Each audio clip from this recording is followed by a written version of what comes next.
What's up, guys? It's your boy Grants coming back with another video. We got a new event, the Dragon Boat Bonanza and the Mouthwatering Zaganai.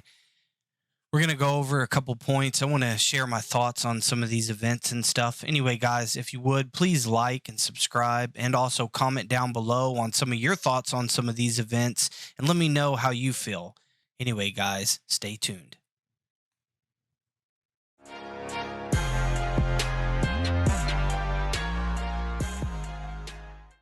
So there's a new event, as you can see, Mouth-Watering Zongzi. Hopefully I'm saying that right. But anyway, we got another event that came up today, came out on the calendar. And as you guys know, you've seen in Kingdom 2 and some other videos, some of it came out, some of the different rewards. So as we're looking here, some of the different things that they offer, most of the time I notice most people, and let's be honest here, couple different things that people are going to ask is what is the skin? And what they mean by the skin is the city skin, and the city skin has bonuses. So most people, when they look at these events, are going to be like, "Hey, what is the bonus in the skin? Is it an archer? Is it a cavalry? Is it whatever it might be?"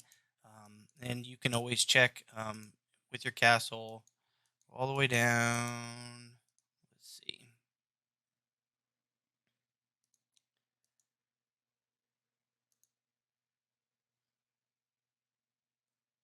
So as you can see right here, it's an archer defense and the cavalry health is down. So for archer people, they'll like this cool little skin right here. But that's one of the things that most people ask in it. I just noticed that.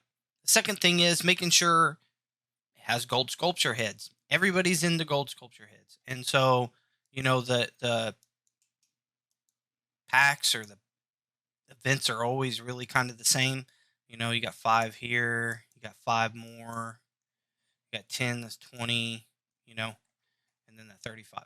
So you have your sculptures, you try to get them as much as possible. Now, the thing is that most people, they have to spend quite a few gems or they buy a lot of the packs that come out that correspond to this event, which the packs haven't came out yet. Most of those are pretty standard in the fact that it's like, anywhere from like 55 to 65 days. Where the speed ups, resources, blah, blah, blah, the same stuff that happens over and over and over again. So these things are kind of standard. And, one of the things that I wanted to bring up, that kind of most people feel about these events, and this is just my opinion about them, is that one, they're looking at the city skin. Two, they're making sure they have enough gold sculpture heads. That's what they look for in the event. Not so much just the resources, everything. I mean, I know that, of course, for the bang for your buck, it's worth it or whatever. But for people who try to grind this out the long way, even if you spend the 7,000 gems and you try to grind it out, you're going to have to do a lot of farming. You're going to have to do a lot of barbarian killing. And that's like kind of contradictory because most people are saving AP for KVK. They want the preseason. There's more rewards involved in that. There's a lot of rewards during KVK.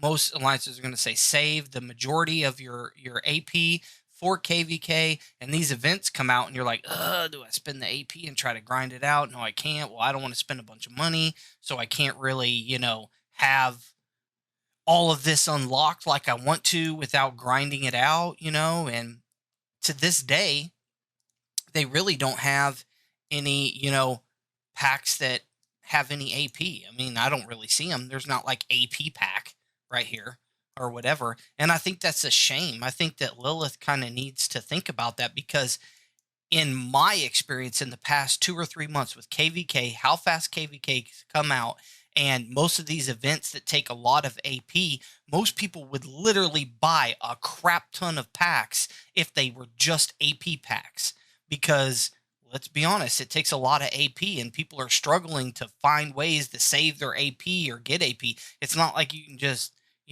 I mean, that you pretty much have this in the beginning at the shop, that everybody buys this up the second it is because of this. You know what I mean? That's the only AP pot. Other than, this VIP right here, there's not a whole lot of places that you can get a bunch of AP or whatever. And it's a shame because AP seems to be the name of the game now. I mean, let's be honest, a lot of people would love to get their hands on trying to trade out the AP.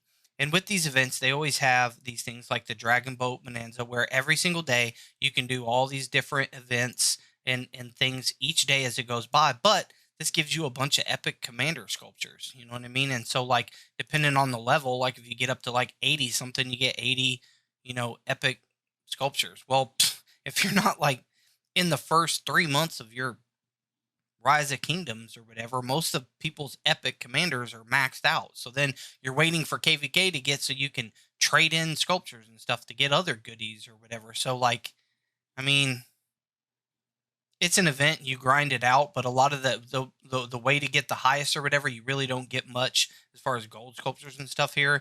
This one right here, you have to pay money, or you have to grind out with AP and waste your, I'm not going to say waste, but you have to, use your AP to try to get this to work or whatever. And then, you know, for the most part, most of these events are based upon how many getting your gold sculptures, getting your skin, and that's about it. Buying the packs, if you're the person that likes to spend the 300 all the way through, just because you bought it or whatever. But I mean, nothing any different than anybody else. Anyway, you guys leave a comment down below. Tell me your thoughts on some of these events. Like, what do you look for in the event? I mean, is there something specific other than what I brought up that you guys love or always want to, try to get or whatever?